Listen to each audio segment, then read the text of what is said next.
Hey, today we're looking at some not so great or bad habits that English learners have that might be causing you to feel a little bit stuck with your English. So if you feel like you've been trying, you've been studying, but nothing is really happening, it might be because of some of these bad habits. Now, if you have been doing any of the things that we talk about in today's lesson, do not feel bad. These are very, very common behaviors and common practices.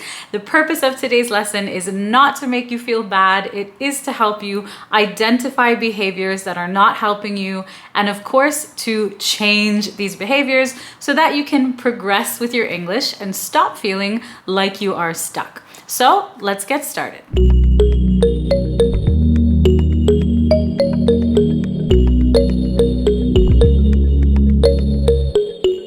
Okay, so the first not so great habit we're gonna look at is focusing too much on grammar. And the key words here are too much. Grammar is absolutely important. It's a fundamental component of learning any language. I personally teach grammar. It is important, we cannot deny, but the problem comes in when your focus is only on grammar or too much on grammar. You have to remember that grammar is one component of a language, right? You have many other skills like listening, reading, writing, speaking. You have pronunciation, you have comprehension. There are many parts that make up a language, and grammar is just one of them, okay? Now, I've also had a lot of people tell me that they studied English as a child or they studied English in school, in their country, and they cannot communicate well, they cannot speak fluently, their English level is still low. And the reason for this is usually because in school, they only learned grammar. And they grew up and that approach didn't work for them, but they still continue to only study grammar, okay? So if this sounds like you, this is a sign that you need to focus not only on grammar, but you need to focus more on using the language and your communication, okay? I'll give you an example of this. If you are in a conversation with someone and you're kind of in your head about your grammatical structure and your tenses and what grammar you should use, it means that you are less focused on the communication and you're less focused on your message and you're less focused on listening because you're so inside your head just thinking about how to construct the grammatically correct sentence. And I have seen this happen in my group classes. I've seen this happen with my students. It's like I can see on their face that they're thinking about what they want to say next instead of being present in the conversation.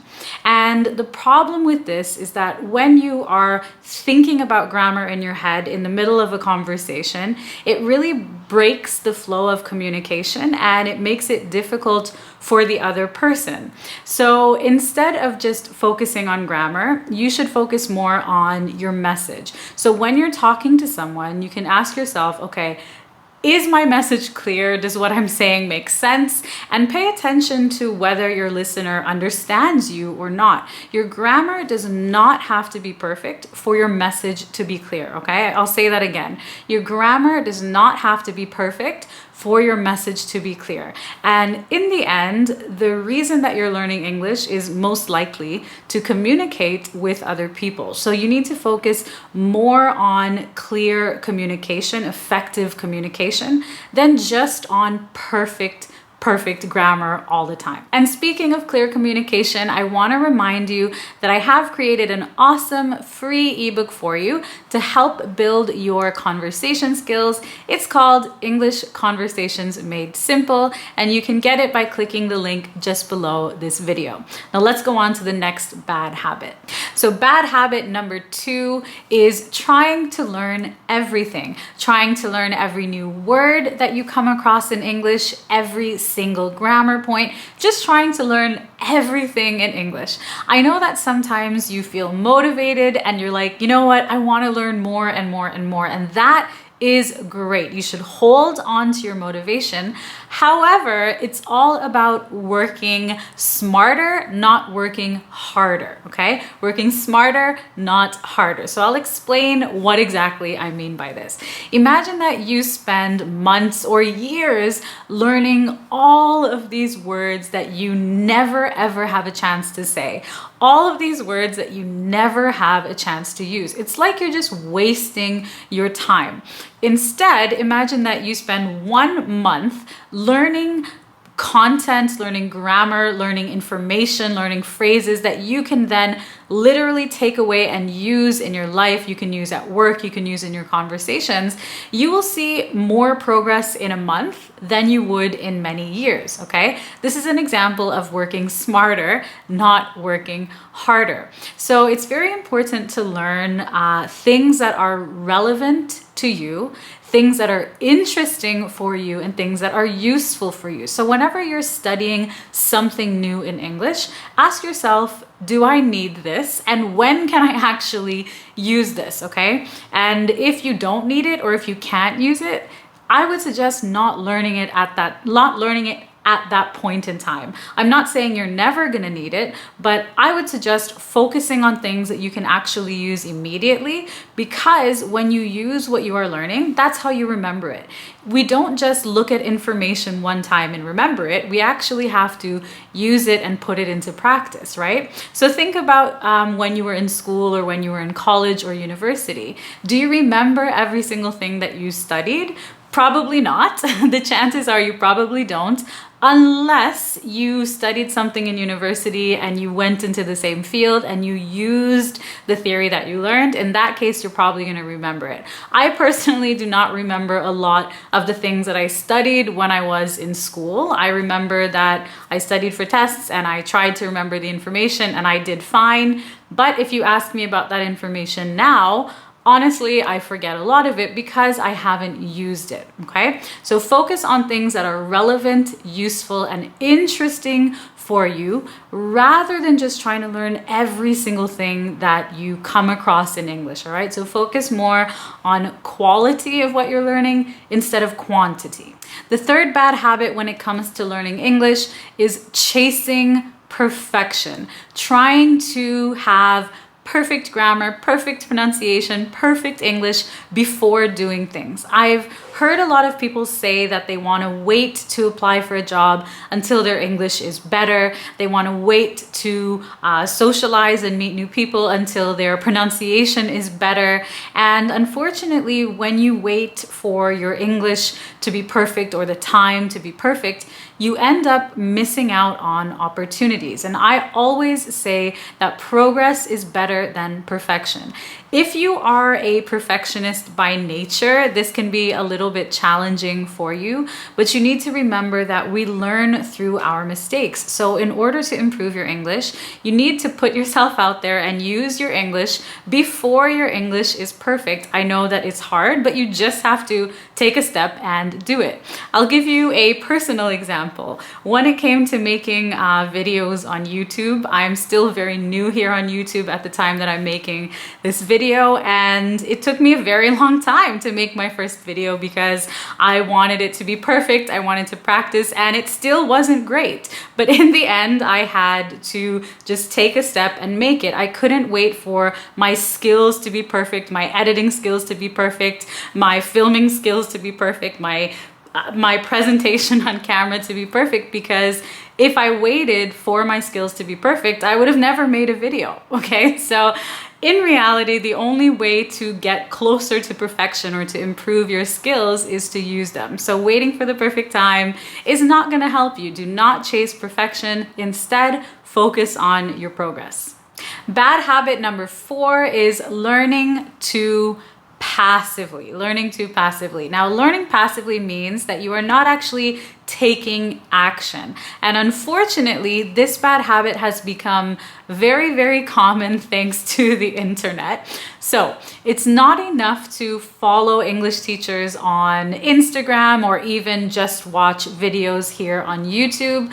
Myself and all of the other really great English teachers online, we put a lot of time and effort and thought into the content that we create for you. But what we are doing is giving you the tools and the theory and the information you need to improve your English. It's then up to you to actually take what we are giving you and implement it into your life. So it's not enough to just, for example, watch a video about writing an essay in English if you don't actually write an essay in English, right? You watch the video and that's great, but you haven't actually done it. It's like if I'm learning to cook and I just watch a video about how to bake a cake and I never actually bake the cake, it doesn't mean that I can bake a great cake, okay? It's exactly the same with English. Just following along online but not implementing or not using anything that you learn is not helping you to improve your English. So the internet is amazing.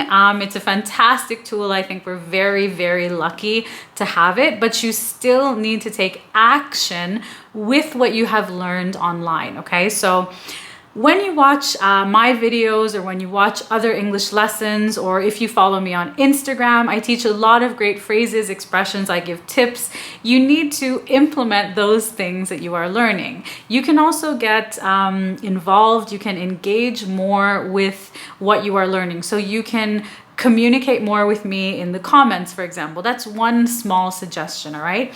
But again, if you are watching a lesson on something specific, like if you are watching a lesson on how to improve your listening skills, you then need to go away after the video and actually do something to practice your listening skills, all right? So again, it's not enough to just kind of scroll through the internet and listen to things and let them play in the background. Take away what you have learned and implement it in your life. And the last bad habit for today when it comes to learning English is never changing anything. If you are a little bit stuck with your English or you're not at the level you would like to be, but you have never changed your approach to learning, you have never changed the material that you're using, you've never tried anything new, how can you possibly expect a different outcome?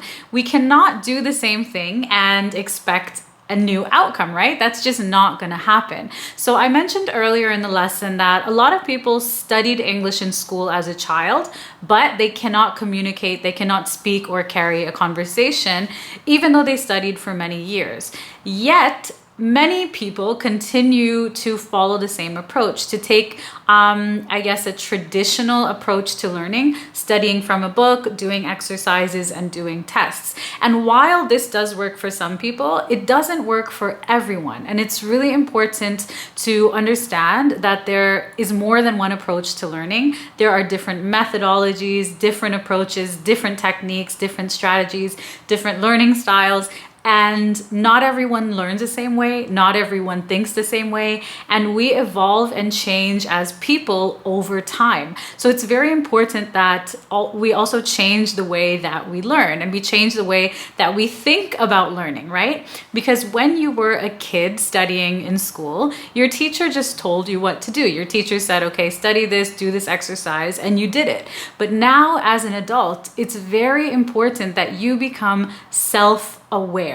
You become aware of what works for you and what doesn't, okay? So if you have been trying to study online and it's not working for you, you need to try something different. If you have tried to study in a group and that doesn't work for you, you need to try something different, okay? If you have been trying to study on your own and you're feeling lost, don't be afraid to study with a teacher, to study in a class. There's not one right way or one perfect way of learning a language. There are actually many different approaches, but it's just important for you to try different ones until you find what works for you. So don't be afraid to make changes. If you're not getting the results you want, if you are not making progress, if you are feeling stuck, first of all, it's okay to take a break. Don't feel guilty or bad for taking a little break, but then regroup and look into some new approaches that you can try. Okay, so that is all the tough love for today. Those are the 5 not so great habits that English language learners sometimes have that kind of make you feel a little stuck with your English. Again, today's lesson was not to make you feel bad only to help you recognize these behaviors that are not helping you and make some changes so you can reach your goals in English. Now, do not forget to grab your free ebook, English Conversations Made Simple. The link is just below this video. If you have any questions about today's topic, please leave them down below in the comments for me. And as always, thank you so much for watching and for learning with me, and I will see you very soon in the next lesson.